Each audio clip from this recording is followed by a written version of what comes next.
Hi greedy 3Ders, today we're going to be doing an in-depth dive on the Pulsing Release Module from HeyGears. A few of you have asked me about it in the comments before when I've reviewed the Ultracraft Reflex RS, so we're going to be using it with that printer. We'll be having a look at prints with it and we'll be having a look at prints without it.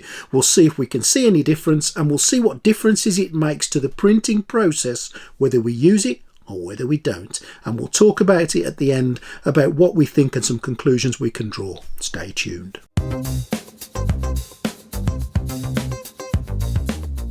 Now, one of the factors that can cause your print to fail is the peeling force, and in other words the force that's required to pull your cured resin off the FEP. Now, the Pulse Release Module allegedly reduces this effect by 50% by using air pumped through under the FEP to help release your resin from it.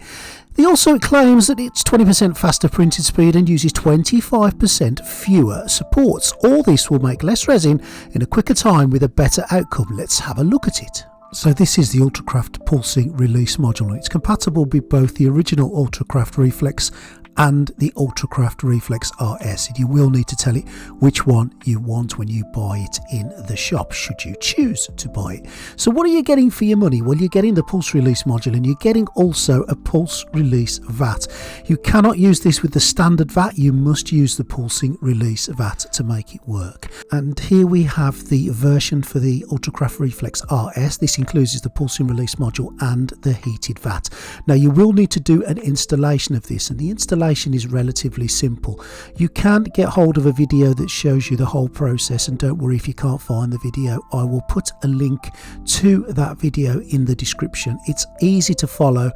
The instructions are quick and simple. It requires a little bit of unscrewing and screwing back in the heating element, but really that is not hard at all. It includes the connection of a couple of pipes and the removal of a couple of cellophane sheets from the build plate and the printer itself. When I installed this, I'd done it from scratch with no prior training or knowledge, and I did it in 30 minutes and it was pretty darn simple. Now, the Ultracraft Reflex RS version will come with the heated VAT edition. You cannot buy the Pulsing Release Module on its own without the heated resin VAT. Now, that's important really, because if you've purchased the heated resin VAT for the RS separately and you decide you want to buy the Pulsing Release Module, you're going to get another VAT with it. You can't buy it without. Now, HeyGears have said they are looking at that, but at the moment it comes as a package and the cost is around about between £600 and £700 depending on what sales, if any, they are offering at the moment. And once you've installed that VAT into your RS, you'll notice that when you go to the blueprint slicer and you select it, you'll see the pulsing release tank there, and you can now select it. And you can also then choose a number of resins. When it first came out, it was only compatible with a couple of resins, but now it's pretty much compatible with all of them. So today we're going to be using PARP 10 in it, and we're going to be using 50 microns, and it's as simple as that. And you would add in your file in the same old way. I'm going to do a test. We're going to test quite a few prints. We're going to print it with the PRM, the Pulsing Releasing Module, attached, and we're going to do exactly the same print without it. Now, just for ease and clarity, I'm going to let the single click slice move these things into position so we get exactly the same results on both the version using the PRM and the version without. So we're going to send this across to the printer, and the first one we're going to print is using the Pulsing Released VAT mechanism and the Pulsing Release system. Now look at the time, 7 hours 12 minutes with 167 grams of resin, and we'll come back to that later because it uses less resin and apparently it prints quicker.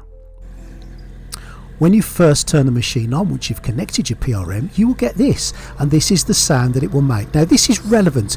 If you're printing somewhere where you're going to be hearing it, you are going to hear this noise, which sounds like a miniature Darth Vader, and that will go continually throughout your print. And you can see there that it is now heating the resin. The machine will be stirring the resin using the build plate, which I think is a fantastic feature, but the sound here, it is quite loud, I'm not going to lie. That's probably one of the disadvantages of it. If you're printing this in your house, you're going to hear it. You're going to hear it a lot.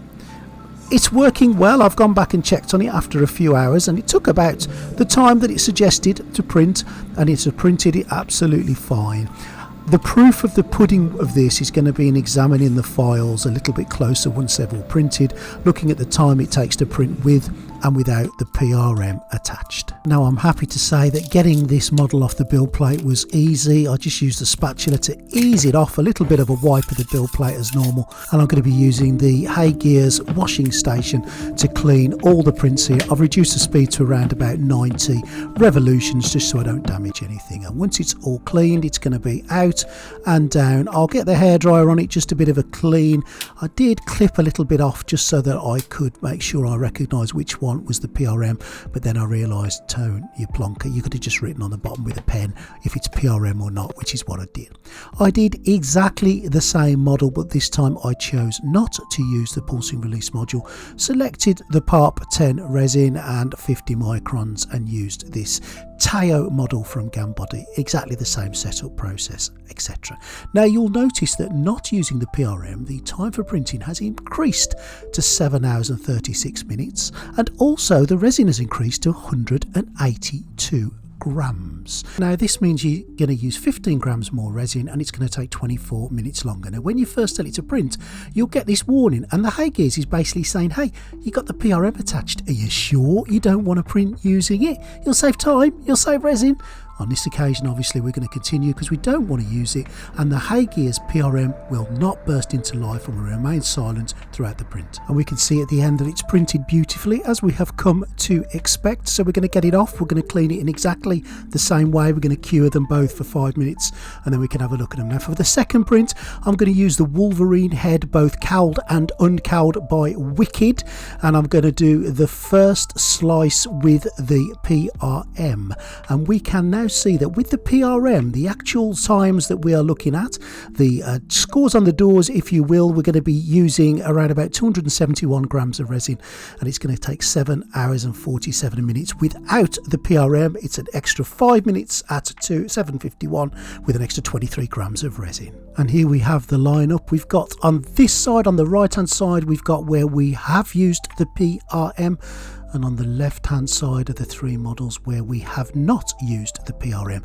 Now on the surface, just looking at them, you really cannot see any difference between them, so we're going to do a little bit of a deep dive into them. Now HeyGears' claim is that they use 25% less supports when you use the PRM, and if you look at the mouth on the right hand side, you can clearly see there are less supports in there than the mouth on the left hand side, so that certainly does hold up on that image. And if we look again now at the eye, you'll see a bit of a different image, quite a stark contrast, because you can see on the left hand side where we've not used the PRM, there's an additional long support, and I'm just going to show you that up close.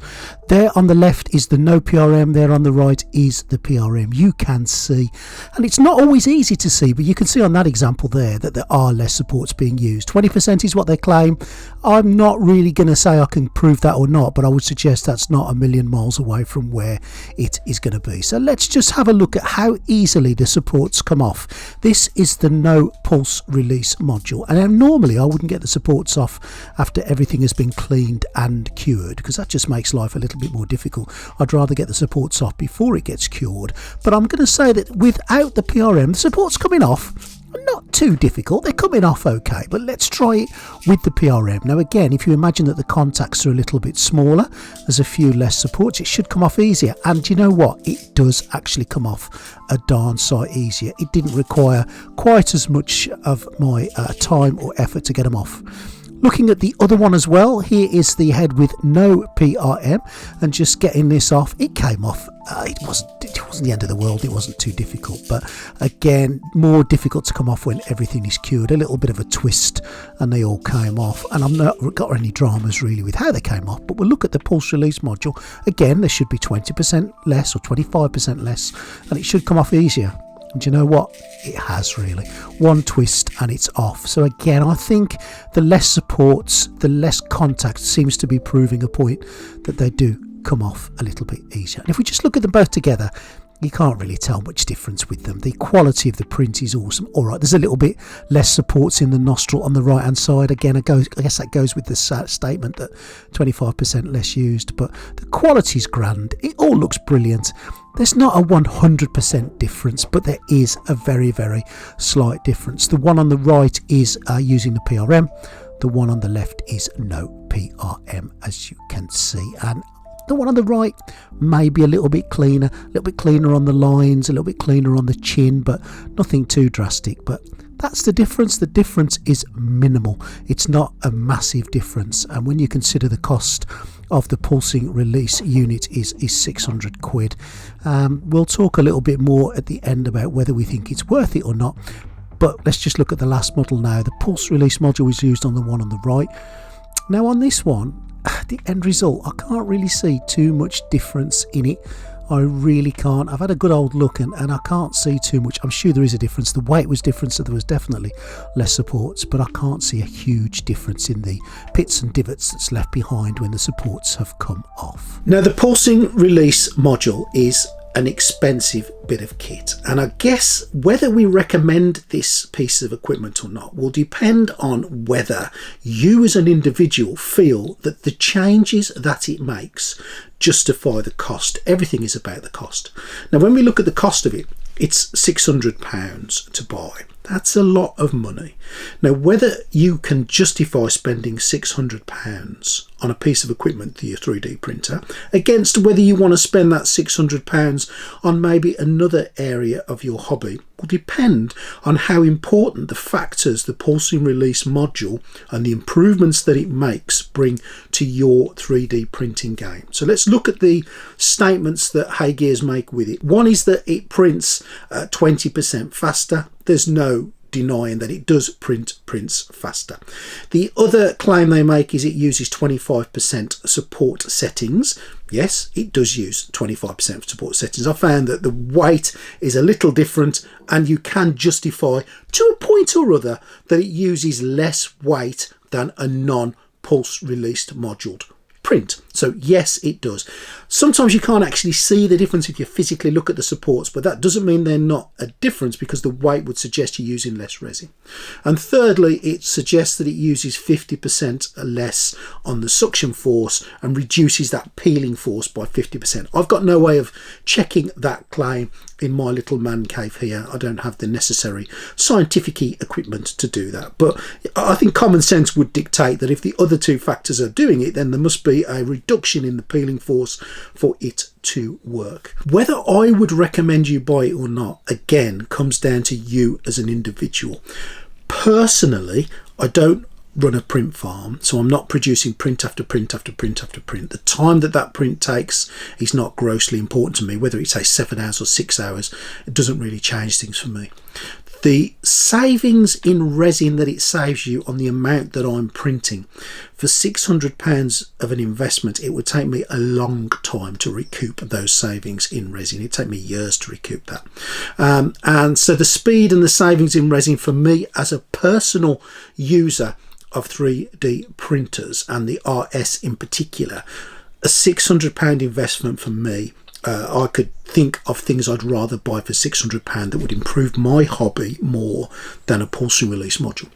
Obviously, if you're in a different situation and you're knocking out print after print after print, the time that print takes to come out is important to you. The amount of resin that you're using on the whole is important to you, and if those savings in resin mean that you print an awful lot so you save an awful lot, then maybe the investment is well worth it for you. The other thing with me is, yes, there's less supports using the pulsing release module, which will mean a little bit less preparation work after the printers come out, because obviously the supports will be a little bit smaller and will leave less of a divot. Again, for what I do, that difference does not, for me personally, mean that a £600 investment would be worth it. For you, if you're making professional prints, and if the end result has to be 100% perfect, then that you may need to do a little bit less work than if you didn't use it. So again, it might be an investment for you. I think it's a lot of money. I think £600 is a lot of money for the average schmuck, the average Joe in the 3D printing fraternity. And whether I recommend it or not will depend on your individual circumstances. For me personally, I'm really lucky that I've got one and I use it all the time. Would I buy one for £600? No, I probably wouldn't, to be absolutely honest. My situation may change, but at the moment I wouldn't buy one for me, but you may feel that it is a good investment for you. It certainly does do what it says on the tin. There's no denying that. It does print quicker, it does use less resin, and it does use less supports and makes the cleanup process a little bit easier. We've seen that in the evidence that we've used today. It's minimal, but it's there, and so it's going to be down to your decision, guys. I can't make a decision for you. I can only tell you how I feel and what I would do, and I hope I have explained that to you. I hope you found that interesting today. I really would be interested to know what your thoughts are on the pulsing release module. Would you buy one? Have you bought one? Are you happy with it? Are you not happy with it? Because the comments that you leave are read by everyone, so my opinion is my opinion, and it doesn't make my opinion right, it makes it my opinion. But you may have a difference of that, and everybody will read all the comments and see what the general sort of consensus says and see what other people think about it. And I think that's really important in our hobby, that we share a group user experience to tell us what we think about these things. If you like what you see today and you like the channel and you want me to do more stuff like this, subscribe to the channel, support it that way. You can support it by joining the Patreon. You can the Patreon is a group of people who support me, and thank you so much, guys. It really is appreciative. I don't give you anything back apart from, and I know you don't get free files, I know you don't get free this and free that, but I'm so appreciative of you supporting this little channel, because it allows me to continue to do these things for you. It really does. And thank you, every single one of you. If you want to join the Patreon, you can join it from as little as nothing to paying a couple of quid every month just to support this channel a little bit. If you want to buy anything from the channel, a little bit will kick back as well. And if you're lucky enough to see this before the 4th of October, there's a big savings on the Ultracraft Reflex RS, and I can get you another $50, £50 off the price. So follow the link to get that. After the 4th of October, everything reverts back to the normal pricing structure, but it's still a good printer. Check out my review of it, and I'll put that at the end for you to all have a look at. But I hope you've enjoyed that today. Leave a comment, tell me what you think. That's really, really important. I hear from you guys, and everybody hears from you guys, and I'll see you next time real soon on Greedy 3D.